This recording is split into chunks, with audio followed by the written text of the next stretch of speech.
Hello everyone, welcome back to Magnet Brains. मैं हूं स्वाति, आपके इंग्लिश एजुकेटर, और मैग्नेट ब्रेन्स के इस अमेजिंग प्लेटफॉर्म पे आपका स्वागत है, जहां पे किंडरगार्टन से लेके क्लास 12 तक के लिए सीबीएसई बुक्स, आईसीएसई बुक्स या competitive exams like olympiad, NTSC, NEET, JEE and what not, everything is available for you. जहां पे आपको फर्स्ट टू सेकेंड चैप्टर के बाद कहीं से कहीं तक किसी भी तरीके का पेमेंट नहीं करना पड़ता। Everything is available for free. Yes, everything is available for free without any paid subscription. So all you have to do is watch these videos and just make sure that you shine bright. Now on this note, we are going to start today with class 6 English literature unit 7. The name of the chapter is palanquin bearers, जिसमें अभी हम question answer start करने वाले हैं। इसका जो previous video था उसमें इस पोम की हमने explanation, summary, line by line explanation, poetic devices, rhyming scheme, theme सब कुछ पढ़ लिया था। अब बचता है हमारे पास क्या, question answer. So let's begin.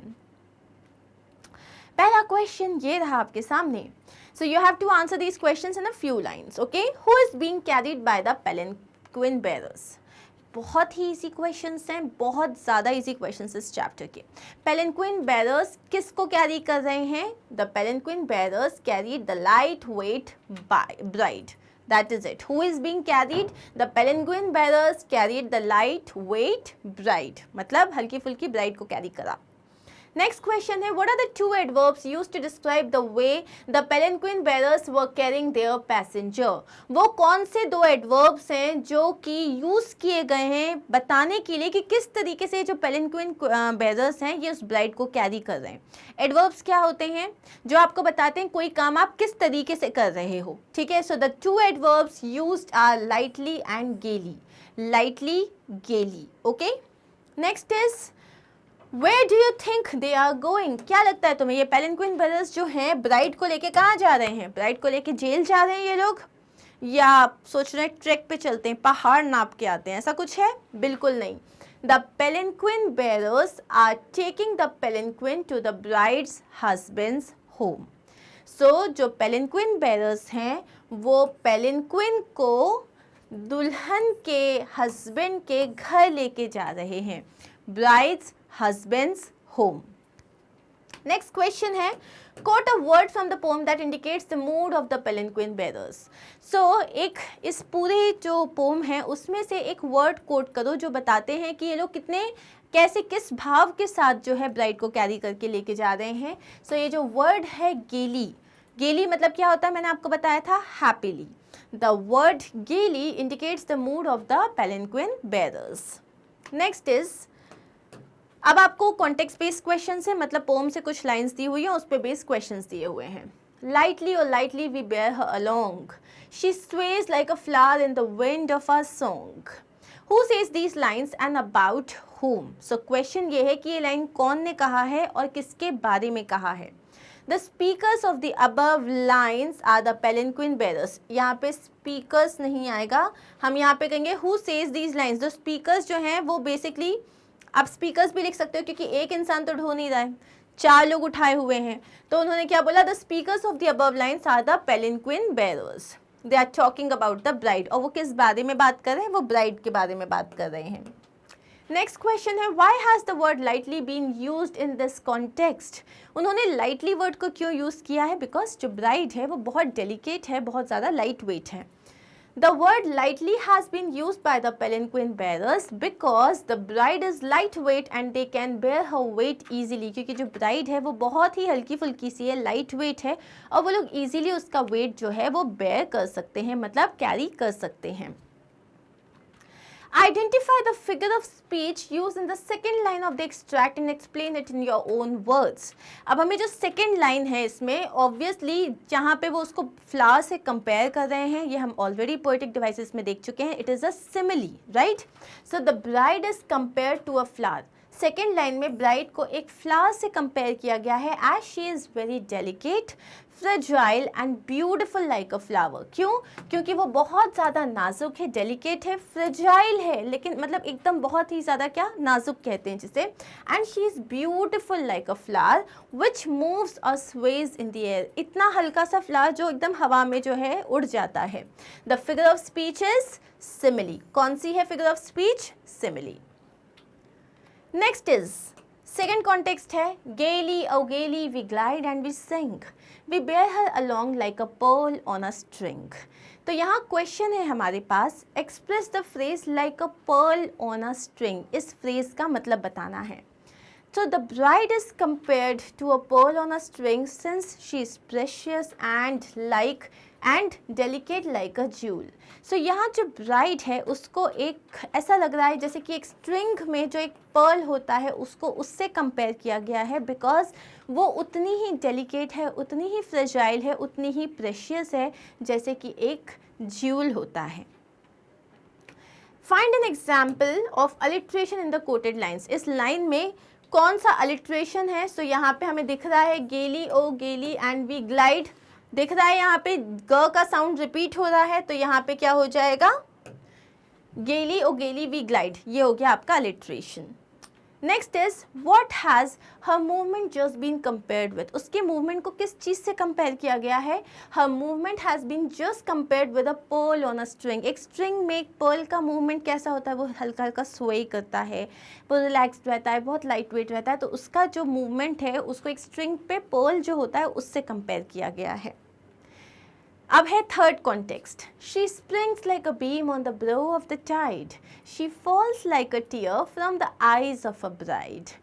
So question है what does the phrase brow of the tide means. मैंने आपको बताया था अगर आप समरी और एक्सप्लेनेशन अच्छे से समझोगे तो ये क्वेश्चंस आपके लिए बहुत आसान हो जाएंगे। ये सब हम ऑलरेडी देख चुके हैं, इन सब का मीनिंग हम समझ चुके हैं। चलिए देखते हैं। In the poem Palanquin Bearers, the phrase "brow of the tide" is used to describe the act of carrying the princess by her palanquin bearers।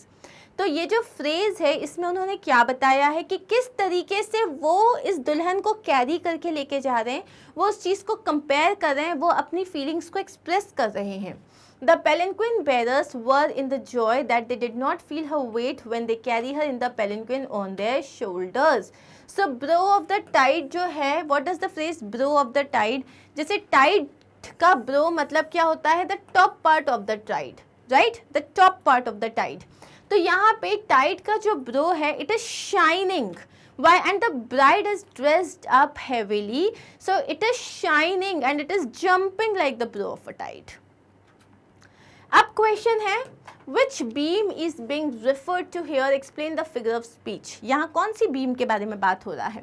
The bride is so brightly dressed. Bride जो है उसको इतनी चमक धमक के साथ वो dressed है that she appears to be like a shining beam of light. ऐसा लग रहा है कि वो एक शाइनिंग मतलब एक रे ऑफ लाइट है, शाइनिंग बीम ऑफ लाइट है that is reflected from the surface of the wave. जो सरफेस होता है एक वेव का जो होता है, टाइड होता है, उसके ब्रो से कंपेयर किया जा रहा है। और यहाँ पे again the figure of speech is simile. Okay, also there is one more thing, simile and आप यहाँ लिख सकते हो पर्सोनिफिकेशन। क्यों? क्योंकि क्या भी किसी भी टाइड का ब्रो होता है? नहीं होता, ये हम ऑलरेडी देख चुके हैं, तो आप पर्सोनिफिकेशन भी लिख सकते हो। Okay, next question is why would there be tears in the eyes of a bride. Bride की आंखों में आंसू क्यों हैं? Why are there tears? The tears in the eyes of a bride say that the bride is sad about leaving her parents' house। उसकी आँख के आंसू ये कहते हैं कि वो अपने पेरेंट्स के घर को छोड़ते वक्त बहुत ज़्यादा दुखी है। The tears are also the tears of joy। और यही जो आंसू हैं ये उसकी खुशी को भी जाहिर करते हैं, because she will be soon united with her husband। क्योंकि बहुत जल्दी वो अपने हस्बैंड से मिल जाएगी। The tears in the poem depict the mixed emotions of the bride in the palanquin। अब इस पोम में जो tears हैं वो उस ब्राइड के मिक्स्ड इमोशंस को बताते हैं। क्लियर? आते हैं हम लास्ट पार्ट पे जहाँ पे है think and answer. What image of the bride is portrayed in the poem? इस पोम में ब्राइड की कैसी इमेज पोर्ट्रे की गई है? The bride within is compared to a beautiful and precious pearl on a string. यहाँ पे जो bride है उसको एक बहुत ही beautiful precious pearl से compare किया गया है जो एक string पे hang कर रहा है. The palanquin bearers further describe the delicate and tender bride, saying that they carried her softly on their shoulders. यहाँ वो ये बता रहे हैं कि वो इतनी tender है, इतनी light weight है, इतनी delicate है कि वो उसको बहुत आराम से अपने shoulders में carry करते हुए लेके जा रहे हैं. The bride is compared to a star that is reflected in the soft dewdrops. ये जो bride है वो जैसे soft dewdrops जो होते हैं उनके song का जो dewdrop है उसमें जैसे एक star का reflection होता है, bride उतनी ही beautiful, उतनी ही delicate और उतनी ही ज़्यादा precious है. Do you think the palanquin bearers enjoy their work? क्या तुम्हें लगता है जो palanquin bearers हैं वो अपने work को enjoy कर रहे हैं? Yes. The palanquin bearers carry the newly wed bride in a palanquin very gently and are moving very softly. वो बहुत आराम से जा रहे हैं और बहुत softly उसको लेके जा रहे हैं. As they are carrying the bride to her in-laws house, they are singing along and don't feel it as a burden. अब जैसे से वो जा रहे हैं वो रास्ते में गाते हुए जा रहे हैं, उन्हें burden नहीं लग रहा. They are proud to be carrying her. और वो बहुत खुश हैं, बहुत ज़्यादा प्राउड फील कर रहे हैं कि वो एक प्रिंसेस को अपनी आने वाली ज़िंदगी से मिलाने जा रहे हैं. What effect does the use of rhyming couplets have in the poem? अभी जो rhyming couplets हैं आपने देखा होगा, हमने rhyming scheme देखा, A B B C C, इनको बोलते हैं rhyming couplets, मतलब दो lines जो same rhyme कर रही हैं. So इसका क्या effect है? Rhyming couplets create a kind of beat when read aloud, and this rhythm can be used to create repetition or to emphasize meaning or to achieve another effect such as suspense. जब भी आप कहीं rhyming couplet use करते हो तो क्या होता है, वो आप जब उसे ज़ोर से उस पोम को पढ़ते हो तो वो एक बीट देता है, एक म्यूजिकल रिदम देता है उसको, उससे उसके मीनिंग को जो आप रिपीटेशन करते हो वर्ड्स के उसके मीनिंग को आप एम्फेसाइज कर सकते हो, इंक्रीज कर सकते हो, ज़्यादा अच्छे से समझा सकते हो. सो ये जो राइमिंग पैटर्न, जो राइमिंग कपलेट्स का जो पैटर्न है उसने इस पूरी पोम को क्या दिया है, क्रिएटिव एसेंस दिया है, क्रिएटिविटी बढ़ा दी है उसकी. क्लियर? अब आते हैं हम वोकैबुलरी सेक्शन में. सो सबसे पहले यहाँ पे क्या दिया हुआ है, ये सारे आपको जो हैं सिमिलीज दिए हैं कंप्लीट करना है, तो ये बहुत इजी है. As gentle as a feather. Gentle मतलब क्या होता है, जेंटल मतलब एकदम नाजुक सा, तो वैसे ही एक पंख होता है, तो as gentle as a feather. As clever as a fox. As bright as sun. As fast as cheetah. As beautiful as a fairy and as proud as a peacock. Okay, next is आपको यहाँ पे क्या दिया है, compose rhyming couplets with each of the 5 sentence. अब आपको ये 5 sentences दिए, आपको राइमिंग कपलेट बनाना है, मतलब जैसे लास्ट में डे है तो वैसा ही सेम साउंड के साथ सेंटेंस आप पहले जोड़ सकते हो या बाद में. सो यहाँ I have already done this for you. So let's see this. It was such a wonderful day, I did not want to hit the hay. अब यहाँ पे hit the hay का एक idiom है जिसका मतलब होता है सोने जाना. तो इतना wonderful day था कि मुझे सोने जाने का मन नहीं हुआ. So आप ये देख सकते हो day और hay हो गया एक rhyming couplet. This is why we love to sing. Our hearts get happy like a king. और हम लोग इसीलिए जो है हमको सिंग करना अच्छा लगता है, हमारे जो दिल हैं एक राजा की तरह खुश हो जाते हैं. Studying English is so much fun. We learn new words like race and run. She got up and said goodbye, but then came back after she looked at the sky. Maybe it was scary. Boys and girls, come out to dance. Boys and girls, come out to dance. Let us have some fun. Don't miss this chance. Clear? Now this is fun. आप अपने हिसाब से अलग अलग बना सकते हो, and if you have created some, please share it with me. Next question है हमारे पास मूवमेंट वर्ड्स. तो यहाँ पे सारे मूवमेंट वर्ड्स जो आपको इस पोम में यूज़ किए गए हैं वो लिखे हुए हैं. एट द सेम टाइम उनके मीनिंग के साथ आपको करेक्टली मैच करना है. I will show you the answers. Glide का मतलब होता है to move smoothly and quietly, मतलब हल्के से हौले से आगे जाना. स्ट्रोल का मतलब होता है walk in slow and relaxed way, मतलब एकदम रिलैक्स स्ट्रोल पे जा रहे हैं, मतलब हल्की सी एक जो है वॉक पे जा रहे हैं. मतलब क्या बोलते हैं उसको, वॉक को हिंदी में क्या बोलते हैं, मैं सैर पे जा रहा हूँ, यू नो. रन का मतलब होता है move very fast. And then dash का मतलब होता है गो समवेयर सडनली और क्विकली, एकदम फटाक से चले जाना. एंड रेस, जैसे डैश का मैं एग्जाम्पल दूँ आपको, तो जैसे अगर दूध उफनने वाला होता है तो mummy dashes to the kitchen, always happens. And race का मतलब होता है move at a speed quicker than a walk. Next is complete the sentences using the movement words in the previous exercise. You may change the form of the words. So I'll quickly start with the answers. Let us race and find out who runs the fastest. चलो हम सब race करते हैं और देखते हैं सबसे ज़्यादा कौन फास्ट रन करता है. After dinner, they decided to take a stroll through the rose garden. Dinner के बाद उन्होंने सोचा चलो रोज गार्डन में एक बार हम लोग सैर करके आते हैं. People dashed towards the exit when the fire dream alarm went off. जैसे ही फायर अलार्म जो था it started, तो क्या हुआ, सब लोग एग्जिट की तरफ दौड़ के भागे. The penguins glide gaily over the ice. जो penguins होते हैं वो आइस के ऊपर हैप्पीली ग्लाइड करते हैं. अब आते हैं हम पोजीशन ऑफ एडवर्ब्स. एडवर्ब्स हमें पता है, एडवर्ब्स वो वर्ड्स होते हैं जो हमें बताता है कि कोई भी वर्ब है, कोई एडजेक्टिव को वो एक तरीके से जो है इम्प्रोवाइज करता है. कोई काम कैसे हो रहा है, कब हो रहा है, कहाँ हो रहा है, कितनी बार हो रहा है, ये सारे आंसर्स हमें एडवर्ब्स देते हैं. सो अब जैसे एडवर्ब्स ऑफ मैनर क्या होता है, वो बताता है कोई काम कैसे हो रहा है. For example, I am walking happily, I am walking slowly, I am walking fast. ये सारे वर्ड्स हैप्पीली, फास्ट, स्लोली, ये सारे वर्ड्स क्या हैं जो आपको बताते हैं कोई काम कैसे हो रहा है. He plays the drum. अब वो ड्रम को प्ले करता है, बट कैसे प्ले करता है, वेल. तो वेल क्या हो गया, यहाँ पे एक एडवर्ब हो गया. Adverb of place and time are placed after the object if the verb is transitive. अच्छा, यहाँ एक और चीज़ है, adverbs of manner are generally placed after the verb. कोई भी काम कैसे हो रहा है ये आप verb के बाद में लिखते हो. कब, if the verb is intransitive and after the object if the verb is transitive. You play. अब जैसे play है, आपको पता है transitive और intransitive क्या होता है. ट्रांसिटिव मतलब जिसका ऑब्जेक्ट है, इनट्रांसिटिव मतलब जिसमें ऑब्जेक्ट नहीं है.